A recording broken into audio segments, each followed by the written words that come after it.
Mago tatildeyim. Mago seni beklerim. Mago gelmezsen valla dalanırım. Mago valla fetişim. Esmerler hordası. Haydi bakalım. Allah Allah. Hadi bravo.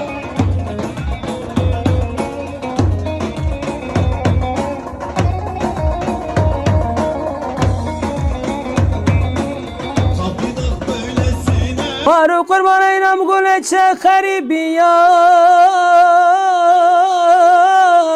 Lu haribiye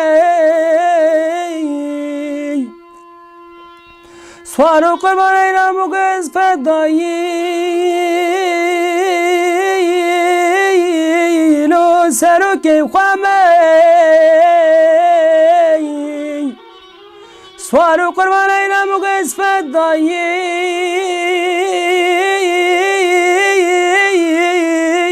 سرقي خامي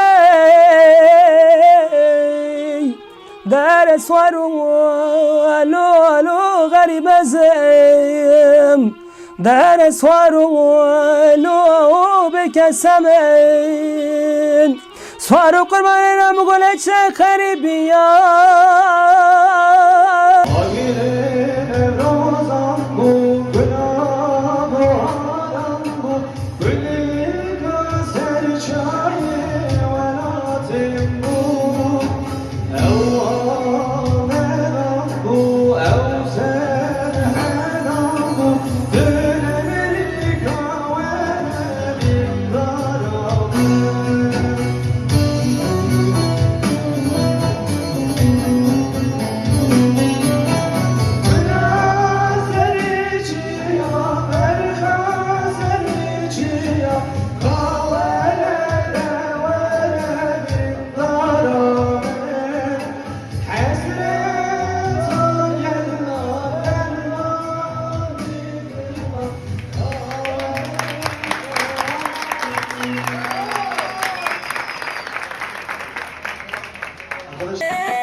Gelinlerde kaynana gelsin.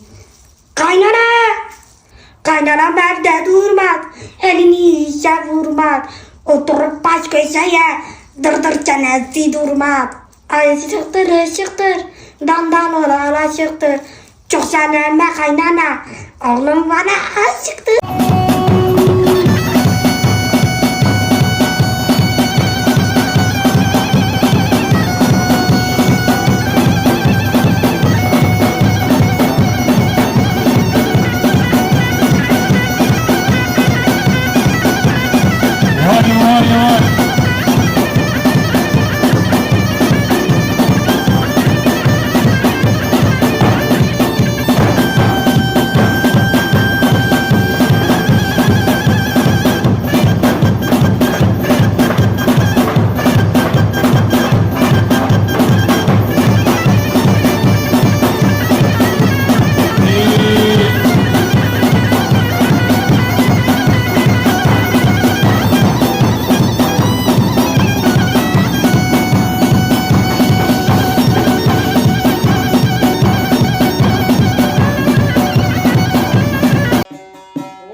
Anne seni öldürecek.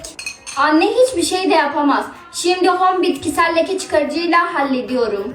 Ve bitti. Sen bu aralar çok yemek yiyorsun ha. Kilo almak istiyordum. Aldığım ilaç sayesinde eskisinden daha fazla yemek yiyorum. Onlar zararlı, içme. Hiç de bile ben araştırdım. Hiçbir katkısal madde yok. Sadece bitkisel. Herkese merhaba arkadaşlar. Makyaj malzemeleri, temizlik ürünleri, bitkisel ilaçları kolaylıkla bir şekilde sipariş edebilmeniz için aşağıya bir numara bıraktım. Oradan sipariş edebilirsiniz. Evde oturan abilerime, ablalarıma sesleniyorum. Siz de mi para kazanmak istiyorsunuz? Aşağıya bıraktığım numaraya ulaşıp üye olup siz de kendi ürünlerinizi kolaylıkla satabilirsiniz. Ve bu